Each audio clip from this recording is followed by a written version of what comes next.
오늘도 클릭해주셔서 감사합니다. 구독과 좋아요 부탁드립니다.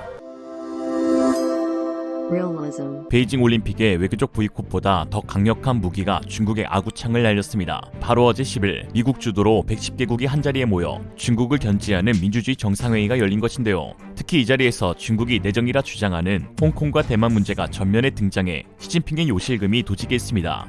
바이든 대통령은 연설에서 독재자들은 자기의 힘을 발전시키고 영향력을 세계로 확장하여 억압적인 정책과 관행은 오늘날의 난제를 해결하는 더 효율적인 방법이라고 정당화한다고 비판했는데요. 시진핑이 듣고 많이 찔렸을 것 같습니다. 중국의 권위주의 체제에 맞서 민주주의 체제의 우월함과 단결된 힘을 보여주겠다는 의도가 깔린 것으로 보이는데요. 이에 중국 언론은 폴란드, 필리핀, 인도, 파키스탄 등 논란이 있는 나라들을 미국의 편의에 따라 포함시켰다면서 따돌림당의 슬픈 마음을 표했지만 파키스탄과 필리핀이 아무리 못해도 중국보단 낫죠. 이번 회의를 앞두고 미국과 동맹국들은 중국 인권 탄압의 이유로 베이징 올림픽에 대한 외교적 보이콧을 선언했으며 개막 전날에는 미 하원이 위구르족 강제 노동 방지 법안을 만장일치로 통과시키면서 시진핑에게 연타석 귓방맹이를 휘두르고 있습니다. 조 바이든 미국 대통령은 이 자리에서 홍콩 민주화 운동가인 레이선 로를 초청해 중국을 경악하게 만들었는데요. 로는 2014년 홍콩 행정장관 직선제를 요구한 우산혁명의 주역으로 데모시스토당을 이끌고 있습니다. 지난해 7월 홍콩이 국가보안법을 시행하자 영국으로 망명했고 이번 회의에 강연자로 나오게 된 것입니다.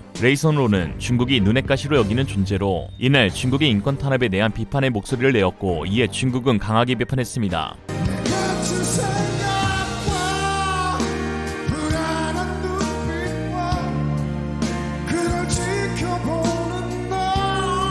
공산당 기관지 인민일보는 9일 외국 정부의 꼭두각시로 국가안보를 해친 지명 수배자를 회의에 초청한 건 민주주의에 대한 최대 모독이라며 범죄자를 감싸면서 홍콩 문제에 간섭하고 반중 세력을 부추기려는 미국의 음흉한 계략은 실패할 것이라고 반발했습니다. 닥쳐 이 병신 새끼야. 이어 세계를 민주와 비민주의 이분법으로 나누는 것 자체가 민주정신에 반하는 정치 논리에 불과하다면서 분열과 대결을 조장하는 냉정적 사고는 역사의 대세를 거스르는 것이라고 주장했는데요. 중국이 이처럼 똥마려운 개식기 마냥 부들대는 것은 이번 회의에서 중국은 철저히 제외됐고 오히려 미중 갈등 최전선에 있는 대만을 보란듯 초대해 국제사회 무대 중앙으로 끌어들였기 때문입니다. 지난해 코로나 바이러스의 확산 이후 대만이 회원국이 아닌 옵서버 자격으로 참석하는 것조차 반대해온 중국이었으니 이번에 완전히 제대로 뼈맞은 것이었죠. 더구나 시진핑은 지난달 16일 미중 정상회담에서 바이든 대통령에게 대만 문제로 불장난하며 타 죽을 것이라고 거칠게 경고했고 바이든은 하나의 중국 정책을 계속 유지한다며 수긍하는 뉘앙스를 보였는데 결국은 한 달도 채 안 돼요. 대만과 신장 위구르, 홍콩을 수면 위로 끄집어 올렸습니다. 잠깐 이거 어디서 많이 보던 건데 이것이 말로만 듣던 바이든의 도르마루식 중국 조련인가?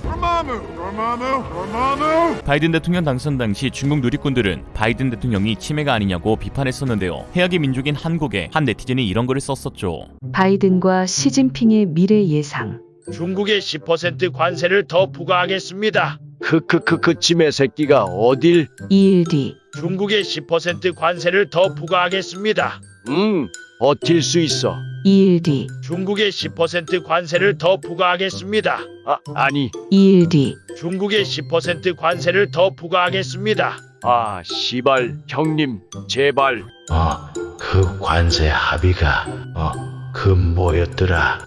중국에 10% 관세를 더 부과하겠습니다. 시진핑 입장에서 바이든은 트럼프보다 더 까다로운 대결 상대가 되고 있습니다. 지금 미국은 중국을 최대 위협 국가, 즉 주적으로 여기며 가치를 공유하는 동맹국들과 숨도 쉬지 못할 포위망을 구축해 나가고 있습니다. 미국, 일본, 호주, 인도 이렇게 네 나라의 협의체인 쿼드에 한국의 참여를 꾸준히 요구하고 있고 미국, 영국, 캐나다, 호주, 뉴질랜드로 이루어진 5개국 군사동맹 파이브 아이즈는 전원 베이징 올림픽 외교적 보이콧을 공식화했으며 이제는 새롭게 미국, 영국, 호주 3국이 맺은 인도태평양 지역에서의 3자 안보 파트너십을 구축해 중국을 압박하고 있는데요. 이 정도면 내일은 누구랑 편먹고 중국을 조질까 하는 고민밖에 없는 듯합니다. 매일 새로운 깐부 찾기에 나서고 있는 것이죠. 제이크 설리번 백악관 국가안보 부장관은 지난 9일 호주 싱크탱크와의 대담에서 바이든 대통령은 당신이 강력한 친구이자 동맹이고 파트너라면 미국에 베팅하라는 메시지를 던지고 있다면서 미국은 좋은 동맹에게는 그에 상응한 좋은 대접을 할 것이라고 약속했습니다. 실제로 호주의 핵잠수함 기술과 같은 민감한 기술을 이전하기로 결정하며 니꺼내꺼가 없는 깐부 동맹을 맺고 있죠. 이런 상황 가운데 미국에 있어 한국은 최고의 깐부로 자유민주 진영의 선봉에 설 것으로 보이는데요.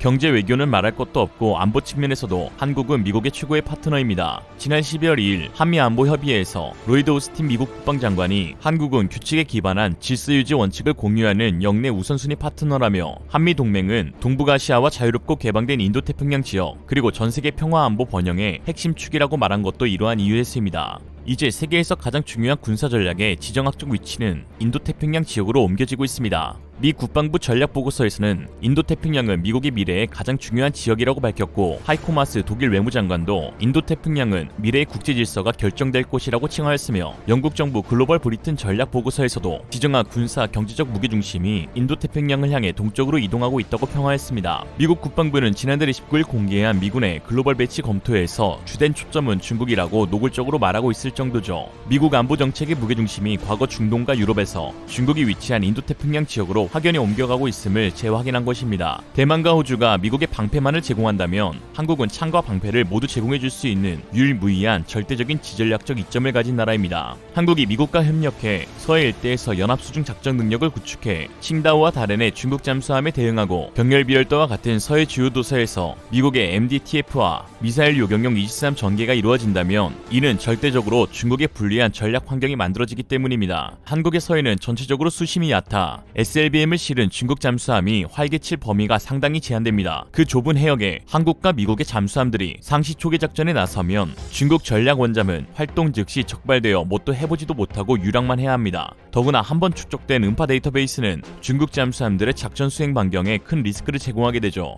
여기에 아직 한국은 보유하지 않은 요격 시스템을 탑재한 미국 이지스함과의 연합은 잠수함에서 발사하는 SLBM은 물론 중국 중부 지역에서 발사되는 대륙간 탄도미사일도 상승 단계에서 간단하게 요격할 수 있습니다. 특히 구체적인 군사적 움직임이 한국과 미국 양쪽에서 포착되고 있는데요. 미국은 북한, 중국, 러시아의 미사일 위협에 대항해 인도태평양 지역의 미사일 방어를 강화하고 있는데 미 본토 방어를 위해 알래스카에 신형 장거리 레이더를 설치하는 한편 중국과 가장 가까운 위치를 갖는 한국과 통합 공중 미사일 방어 IAMD를 구축하려 하고 있습니다. IAMD는 적의 미사일 요격을 지상에서만 국한짓지 않고 해상, 공중, 심지어 우주의 모든 시스템을 동원해 적의 대륙간 탄도미사일을 탐지, 추적해 원거리에서 요격하는 통합체계입니다. 이미 한국이 구축해놓은 독자적인 미사일 방어체계 KAMD에 미국의 최첨단 시스템 기반의 IAMD가 합쳐진다면 세계 최고의 방어체계를 갖게 되는 것입니다. 존 아킬리노 인도태평양군 사령관은 지난 7일 중국의 위협에 초점을 맞추고 아시아 지역의 IAMD 역량을 강화하고 있다고 밝혔습니다. 군사 전문가들은 한국과 미국의 IAMD 구축은 주한미군의 고고도 미사일 방어체계 사드 배치 당시보다 중국의 반발이 더 클 것이라고 하였는데요. 중국이 싫어하면 또 해야죠. 특히 한국에서도 이 IAMD를 준비하는 듯한 계획이 밝혀져 중국 당국이 당혹감을 내비치고 있는 상황입니다. 바로 한국 해군이 앞으로 도입할 차기 이지스함 3척에 처음으로 미국 레이시온사의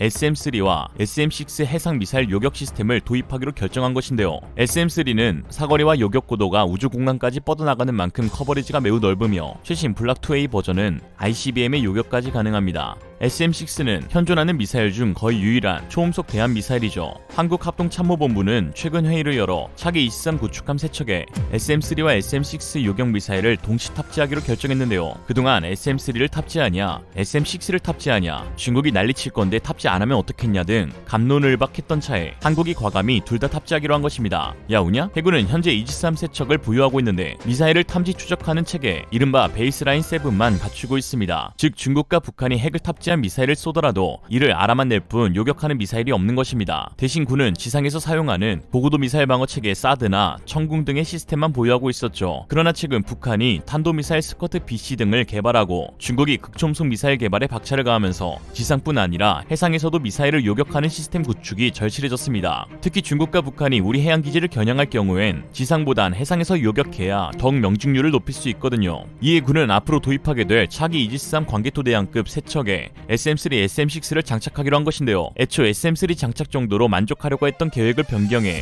SM-6까지 도입하면서 항공기, 순항미사일, 함정까지 타격할 수 있어 추후 해양기지 방어와 중첩 방어를 강화할 수 있을 것으로 내다보고 있습니다. 뭘 막 비켜 임마. 미국이 구상하는 IAMD의 핵심인 차기 요격 미사일 SM-3와 SM-6를 한국이 도입하게 된 만큼 한국과 미국의 통합 미사일 방어체계 KIAMD의 실현 가능성이 높아지고 있는데 이에 지상에서는 사드와 패트리어트3 그리고 청궁이 해상에서는 SM-3와 SM-6를 통해 모든 종류의 탄도미사일 방어를 구축할 수 있게 되었습니다. 연일 사방에서 두드려 맞아서 밥맛 없을 시진핑에게 안부난 묻고 영상 마치겠습니다. 밥 먹었니? 이 씨발놈아 이거 아니고요. 你吃饭了吗? 너 밥 먹었어? 이상으로 리얼리즘이었습니다. 여러분의 생각은 어떠신가요? 현명하고 지혜로운 여러분의 의견을 지금 댓글에 남겨주세요. 감사합니다.